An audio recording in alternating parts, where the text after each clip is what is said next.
The American Claimant by Mark Twain. Chapter 3. Mrs. Sellers returned now with her composure restored, and began to ask after Hawkins's wife and about his children and the number of them, and so on.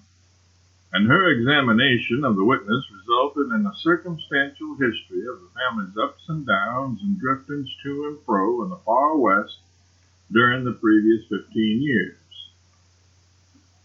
There was a message now from out back, and Colonel Sellers went out there in answer to it. Hawkins took this opportunity to ask how the world had been using the colonel during the past half-generation. Oh, it's been using him just the same. It couldn't change its way of using him if it wanted to, or he wouldn't let it. I can easily believe that, Mrs. Sellers. Yes, you see, he doesn't change himself. Not the least little bit in the world. He's always Mulberry Sellers. I can see that plain enough. Just the same old scheming, generous, good-hearted, moonshiny, hopeful, no-account failure he always was. And still everybody likes him just as well as if he was the shiningest success. They always did. And it was natural because he was so obliging and accommodating, and had something about him that made it kind of easy to ask help of him or favors. You didn't feel shy, or have that wish. You didn't have to try feeling that you have with other people. It's just so, yeah. And a body wonders at it too, because he's been shamefully treated many times by people that had used him for a ladder to climb up by and then kicked him down when they didn't need him anymore. For a time you can see he's hurt, his pride's wounded because he shrinks away from that thing and don't want to talk about it. And so I used to think, nah, he's learned something and he'll be more careful hereafter. But laws, in a couple of weeks he's forgotten all about it, and any selfish tramp out of nobody knows where can come and put up a poor mouth and walk right into his heart with his boots on. It must try your patience pretty sharply sometimes. Oh no, I'm used to it, and I'd rather have him so than the other way. When I call him a failure, I mean to the world he's a failure. He isn't to me. I don't know as I want him different, much different anyway. I have to scold him some, snarl at him, you might even call it, but I reckon I'd do that just the same if he was different. It's my make. But I'm a good deal less snarly and more contented when he's a failure than I am when he isn't. Then he isn't always a failure, said Hawkins, brightening. Him, oh, bless you, no, he makes a strike, as he calls it, from time to time. Then is my time to fret and fuss, for the money just flies. First come, first served. Straight off he loads up the house with cripples and idiots and stray cats and all the different kinds of poor wrecks that other people don't want, and he does, and then, when the poverty comes again, I've got to clear the most of them out or we'd starve. And that distresses him, and me the same, of course. Here's old Dan'l and old Jenny that the sheriff sold south one of the times that we got bankrupted before the war. They came wandering back after the peace, worn out and used up on the cotton plantations, helpless, and not another lick of work left in their old hides for the rest of this earthly pilgrimage. And we so pinched, oh so pinched for the very crumbs to keep life in us. And he just flung the door wide, and the way he received them, you'd have thought they had come straight down from heaven and answered a prayer. I took him one side and said, Mulberry, we can't have them. We've nothing for ourselves. We can't feed them. He looked at me kind of hurt and said, turn them out? And they've come to me just as confident and trusting as, why, Polly, I must have bought that confidence sometime or other a long time ago and given my note, so to speak. You don't get such things as a gift, and how am I going to go back on a debt like that? And you see, they're so cool and old and friendless. But I was ashamed by that time and shut him off, and somehow felt a new courage in me, and so I said softly, We'll keep them. The Lord will provide." He was glad and started to blurt out one of those overconfident speeches of his, but checked himself in time and said humbly, "I will, anyway. It was years and years and years ago. Well, you see, those old wrecks are here yet. But don't they do your housework? Laws, the idea! They would if they could, poor old things. And perhaps they think they do some of it, but it's a superstition. Daniel waits on the front door and sometimes goes on an errand. And sometimes you'll see one or both of them letting on the dust around in here, but that's because there's something they want to hear about and mix their gavel into. And they're always round at meals for the same reason. But the fact is, we have to keep a young Negro girl just to take care of them, and a Negro woman to do the housework and help take care of them. Well, they ought to be tolerably happy, I should think. It's no name for it. They quarrel together pretty much all the time, most always about religion, because Daniel's a Dunker Baptist and Jenny's a shouting Methodist. And Jenny believes in special providences, and Daniel don't, because he thinks he's a kind of a free thinker. And they play and sing plantation hymns together and talk and chatter just eternally and forever, and are sincerely fond of each other and think the world of Mulberry. And he puts up patiently with all their spoiled ways and foolishness, and so, well, they're happy enough if it comes to that, and I don't mind. I've got used to it. I can get used to anything with Mulberry to help. And the fact is, I don't much care what happens so long as he's spared to me. Well, here's to him, and hoping he'll make another strike soon. And rake in the lame, the halt, and the blind, and turn the house into a hospital again? It's what he would do. I've seen a plenty of that and more. No, Washington, I want his strikes to be mighty moderate ones the rest of the way down the Vale. Well, then, big strike or little strike, or no strike at all, here's hoping he'll never lack for friends. And I don't reckon he ever will, while there's people around who know enough to him lack for friends. And she tilted her head up with a frank pride. Why, Washington, you can't name a man that's anybody that isn't fond of him. I'll tell you privately that I've had Satan's own time to keep them from appointing him to some office or other. They knew he'd no business with an office, just as well as I did, but he's the hardest man to refuse anything to a body ever saw. Mulberry Sellers with an office. Law's goodness, you know what that would be like. Why, they'd come from the ends of the earth to see a circus like that. I'd just as lieves be married to Niagara Falls and done with it. After a reflective pause, she added, having wandered back in the interval to the remark that had been her text, "Friends? Oh, indeed, no man ever had more, and such friends. Grant, Sherman, Sheridan, Johnston, Longstreet, Lee. Many's the time they've sat in that chair you're sitting in." Hawkins was out of it instantly and contemplated it with a reverential surprise and with the odd sense of having trodden shod upon holy ground. "They," he said. "Oh, indeed, yes, many and many a time." He continued to gaze at the chair, fascinated, magnetized. And for once in his life, that continental stretch of dry prairie which stood for his imagination was afire, and across it was marching a slanting flame front that joined its wide horizons together and smothered the skies with smoke.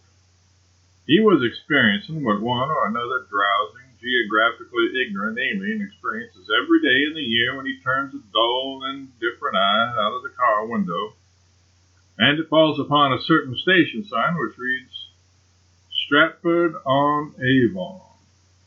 Mrs. Sellers went gossiping comfortably along. Oh, they like to hear him talk, especially if their load is getting rather heavy on one shoulder and they want to shift it. He's all air, you know, breeze, you may say, and he freshens them up. It's a trip to the country, they say. Many a time he's made General Grant laugh, and that's a tidy job, I can tell you. And as for Sheridan, his eye lights up and he listens to Mulberry Sellers the same as if he was artillery. You see, the charm about Mulberry is he is so Catholic and unprejudiced that he fits in anywhere and everywhere. It makes him powerful good company and as popular as scandal. You go to the White House when the president's holding a general reception. Sometime when Mulberry's there. Why, dear me, you can't tell which of them it is that's holding that reception. Well, he certainly is a remarkable man, and he always was. Is he religious? Clear to his marrow. Does more thinking and reading on that subject than any other except Russia and Siberia. Thrashes around over the whole field, too. Nothing bigoted about him. What is his religion? She stopped and was lost for a moment or two in thinking, and she said with simplicity, I think he was a Mohammedan or something last week. Washington started downtown now to bring his trunk, for the hospitable Sellerses would listen to no excuses. Their house must be his home during the session. The colonel returned presently and resumed work upon his plaything. It was finished when Washington got back. There it is, said the colonel, all finished. What is it for, Colonel? Oh, it's just a trifle. Toy to amuse the children. Washington examined it. It seems to be a puzzle. Yes, that's what it is. I call it pigs in the clover. Put them in. See if you can put them in the pan. After many failures, Washington succeeded and was as pleased as a child. It's wonderfully ingenious, Colonel. It's ever so clever and interesting. Why, I could play with it all day. What are you going to do with it? Oh, nothing. Patent it and throw it aside. Don't you do anything of the kind. There's money in that thing. A compassionate look traveled over the colonel's countenance, and he said, Money, yes. Pin money. A couple of $100,000, perhaps, not more. Washington's eyes blazed. A couple of $100,000? Do you call that pin money? The colonel rose and tiptoed his way across the room, closed the door that was slightly ajar, tiptoed his way to his seat again, and said under his breath, You can keep a secret? Washington nodded his affirmative. He was too awed to speak. You have heard of materialization. Materialization of departed spirits? Washington had heard of it, and probably didn't believe in it, and quite right, too. The thing as practiced by ignorant charlatans is unworthy of attention or respect. Where there's a dim light and a dark cabinet and a parcel of sentimental gulls gathered together with their faith and their shudders and their tears already, and one and the same fatty degeneration of protoplasm and humbug comes out and materializes himself into anybody you want. Grandmother, grandchild, brother-in-law, witch of Endor, John Milton, Siamese twins, Peter the Great, and all such frantic nonsense. No, that is all foolish and pitiful. But when a man that is confident brings the vast powers of science to bear, it's a different matter. Totally different matter, you see. The specter that answers that call has come to stay. Do you note the commercial value of that detail? Well, the truth is that I don't quite know that I do. Do you mean that such, being permanent, not transitory, would give more general satisfaction and so enhance the price of tickets to the show? Show? Polly, listen to me, and get a good grip on your breath, for you're going to need it. Within 3 days I shall have completed my method, and then let the world stand aghast, for it shall see marvels. Washington, within 3 days, 10 at the outside, you shall see me call the dead of any century, and they will arise and walk. Walk? They shall walk forever, and never die again. Walk with all the muscle and spring of their pristine vigor. Colonel, indeed it does take one's breath away. Now, do you see the money that's in it? I'm not really sure that I do. Great Scott, look here, I shall have a monopoly. They'll all belong to me, won't they? 2,000 policemen in the city of New York. Wages, $4 a day. I'll replace them with dead ones at half the money. Oh, prodigious. I never thought of that. $4,000 a day. Now I do begin to see, but will dead policemen answer? Haven't they, up to this time? Well, if you put it that way, put it any way you want to. Modify it to suit yourself, and my lads shall still be superior. They won't eat. They won't drink. Don't need those things. They won't wink for cash at gambling dens and unlicensed rum holes. They won't spark the scullery maids. And moreover, the bands of toughs that ambuscade them on lonely beats and cowardly shoot and knout them will only damage their uniforms and not live long enough to get more than a momentary satisfaction out of that.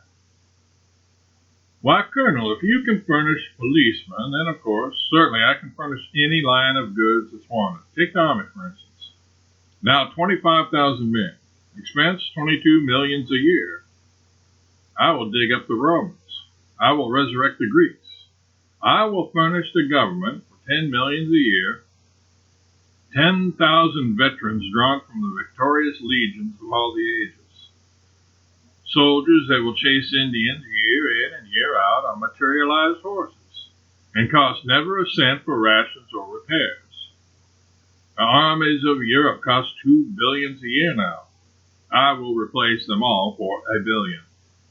I will dig up the trained statesmen of all ages and all climes and furnish this country with a Congress that knows enough to come in out of the rain. A thing that's never happened yet since the Declaration of Independence, and never will happen till these practically dead people are replaced with the genuine article. I will restock the thrones of Europe with the best brains and the best morals that all the royal sepulchres of all the centuries can furnish, which isn't promising very much, and I'll divide the wages on the civil list fair and square, merely taking my half, and, Colonel, if the half of this is true, there's millions in it, millions. Billions in it, billions, that's what you mean. Why, look here, the thing is so close at hand, so imminent, so absolutely immediate, that if a man were to come to me now and say, Colonel, I'm a little short, and if you could lend me a couple of $1 billion for, come in. This in answer to a knock.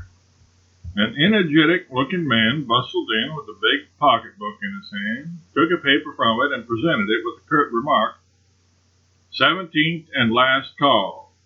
You want to out with that $3.40 this time without fail, Colonel Mulberry Sellers. The colonel began to slap this pocket and that one and feel here and there and everywhere, muttering, What have I done with that wallet? Let me see, not here, not there. Oh, I must have left it in the kitchen. I'll just run it. No, you won't.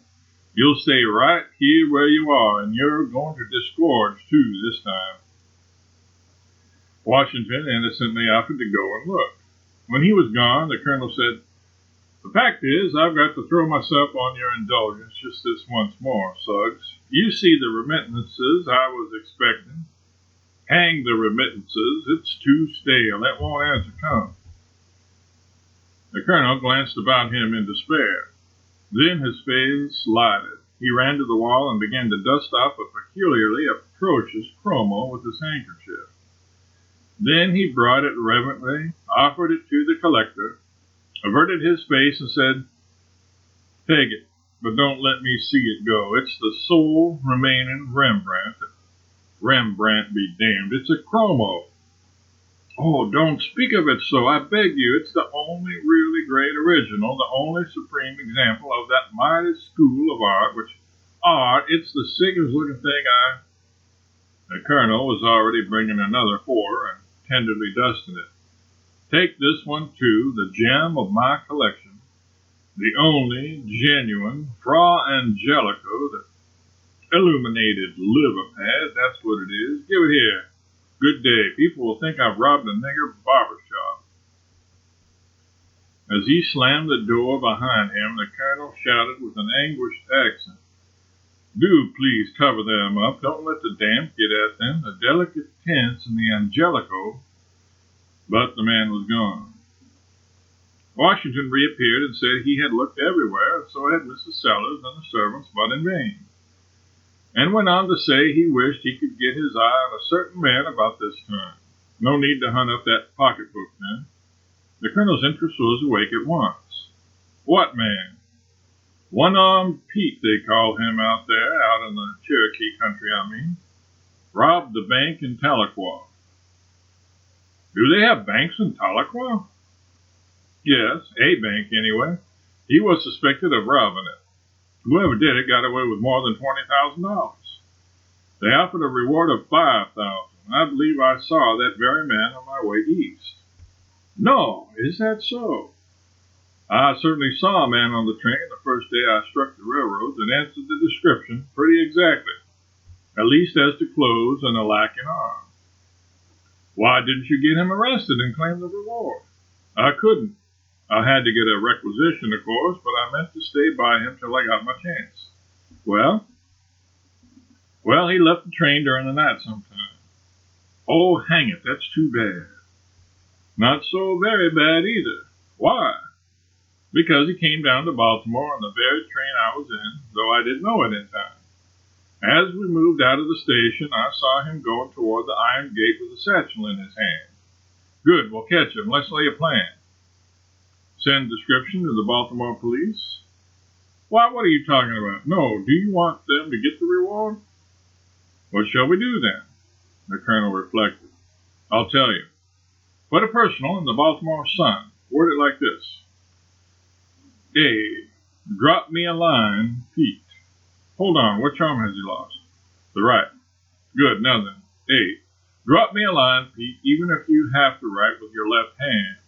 Address XYZ, General Post Office, Washington, from you-know-who. There, that'll fetch him. But he won't know who, will he? No, but he'll want to know, won't he? Why, certainly, I didn't think of that. What made you think of it? Knowledge of human curiosity. Strong trait, very strong trait. Now I'll go to my room and write it out and enclose $1 and tell them to print it to the worth of that. End of chapter 3.